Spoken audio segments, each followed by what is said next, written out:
Well, thanks for having us here. My name is Rachel Hooper. I'm an attorney at Shute Mahoney and Weinberger, and I'm on the steering committee of CEQA Works. This presentation will provide a brief overview of CEQA and a description of the legislative process leading to the adoption of SB 131. We will then turn to the most problematic elements of SB 131 and how the bill should be fixed. So starting with an overview of CEQA, and I apologize to those who already know CEQA backwards and forwards, so this will be brief. CEQA was adopted in 1970 and is California's strongest environmental law. CEQA requires that before a state or local agency approves a project, it must analyze its impacts on the environment and public health. CEQA is California's look before you leap law. CEQA has three main features.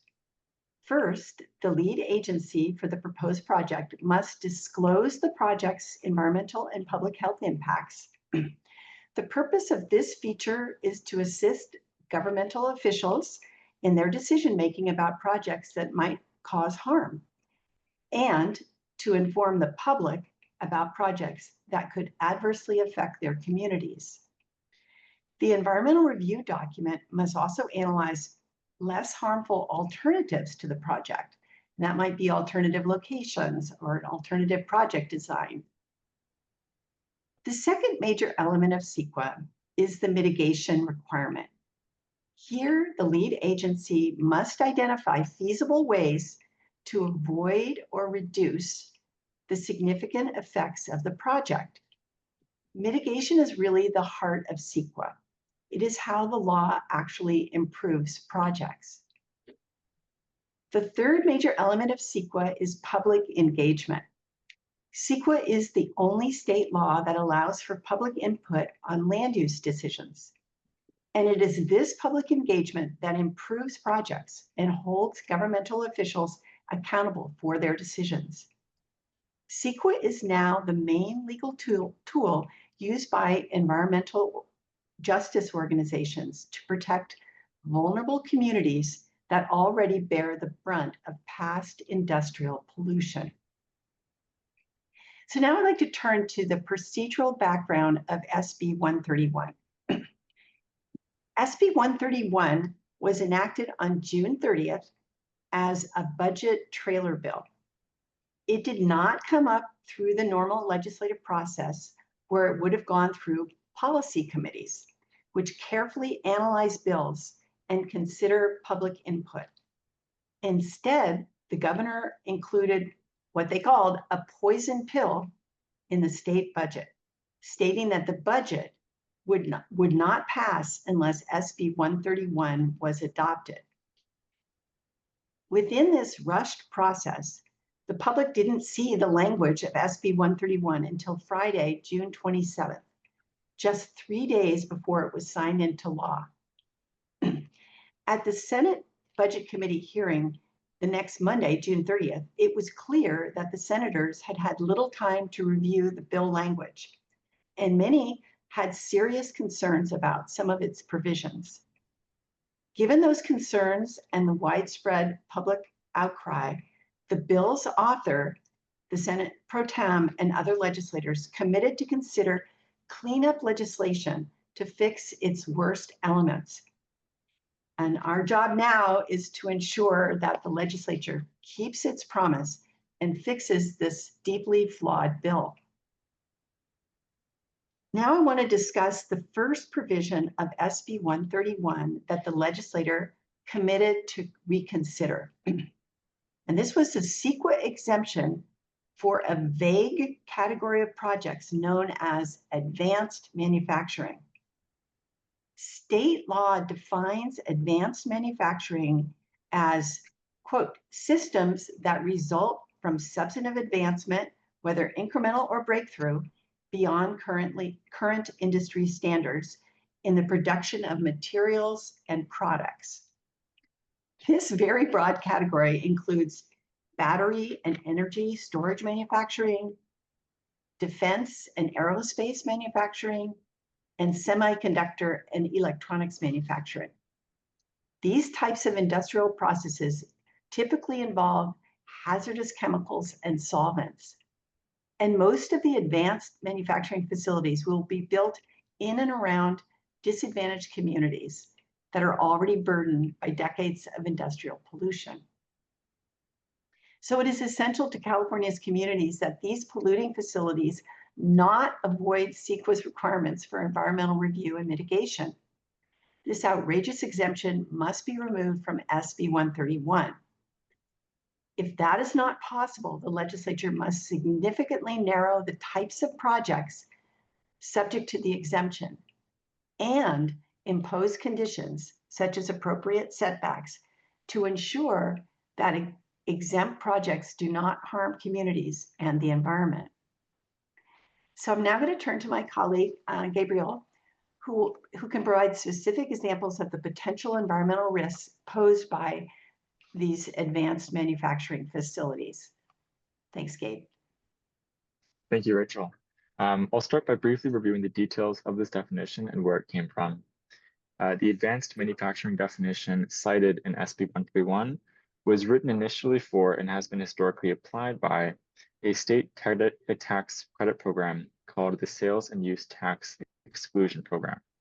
As of 2024, the STE program, as it's colloquially referred to, had classified and funded 124 projects as advanced manufacturing facilities, including many within the categories Rachel mentioned. These and similar projects may now have legal precedent to qualify for CEQA exemption. Particularly egregious cases of these previously classified advanced manufacturing facilities include the Mountain Pass mine in the Mojave Desert, which was shut down in the early 2000s after a series of radioactive waste spills. Following mitigation and environmental review under CEQA, the project resumed operations in 2017 and was awarded state tax credits as a, quote, advanced manufacturing facility in 2022 weeks after SB 131 passed. Plans were released of a major expansion to mining operations funded by the US military. Under SB 131, this expansion may likely be exempt from even a preliminary study of potential environmental impacts. Another notable case is, of course, the Exide battery recycling plant in Vernon, Los Angeles. For decades, this facility released dangerous levels of lead dust, a neurotoxin known to impair development, into East LA and nearby communities, affecting more than 100,000 people across a radius of more than 4.5 miles. The plant closed in 2015 and has since become the site of the most expensive environmental remediation project in California history. The state has already classified numerous other metal recycling plants as advanced manufacturing facilities. Under SB 131, these hazardous plants could be exempt from environmental review and mitigation, and overburdened communities will lose even their ability to be informed of proposed projects before they're approved. And I'll turn back to Rachel to address the second area of our concern. Yeah, I'll now discuss the second provision of SB 131 that the legislature committed to reconsider. And this was the bill's failure to protect habitat for endangered and threatened species. While exempting many types of projects, for example, rezonings to implement housing elements, other types of exemptions, the bill excludes projects from those exemptions as long as if they are located on natural and protected lands. The problem is that these natural and protected lands are defined very narrowly. Basically, they just cover projects like public parks that are already protected and do not include sensitive habitat. That means that under SB 131, a large development project would be entirely exempt from CEQA, even if it is located on habitat for an endangered or threatened species. The public won't be notified of this issue, and there will be no mitigation. This is unacceptable and a major reversal of state policy. It's important to note that other CEQA exemptions, like SB 35, also authored by Senator Wiener, as well as AB 130, which was passed in conjunction with SB 131, do exclude projects located on this sort of habitat.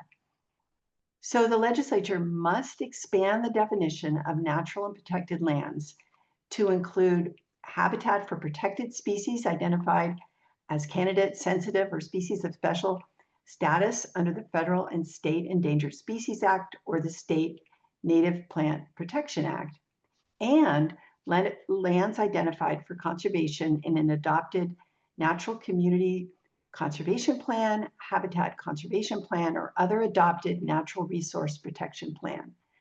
Those protections are in the other exemptions in CEQA, most of them, but somehow didn't make it into SB 131, and we need to fix that. So I'm going to turn to Gabriel again to give you an example of how this works. Thank you, Rachel.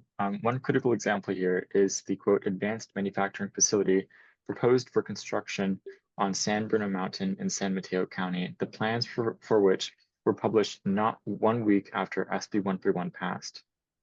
Environmental groups have objected that the mountain is home to the endangered bay checker spot butterfly, whose population has declined sharply since the 1980s, and which is protected under a localized habitat conservation plan. San Bruno Mountain has been the sole site of federal efforts to repopulate the butterfly species in recent years. Under SB 131, the proposed facility may likely qualify for a CEQA exemption, which could result in the loss of this vital repopulation habitat without environmental review, mitigation, or public input.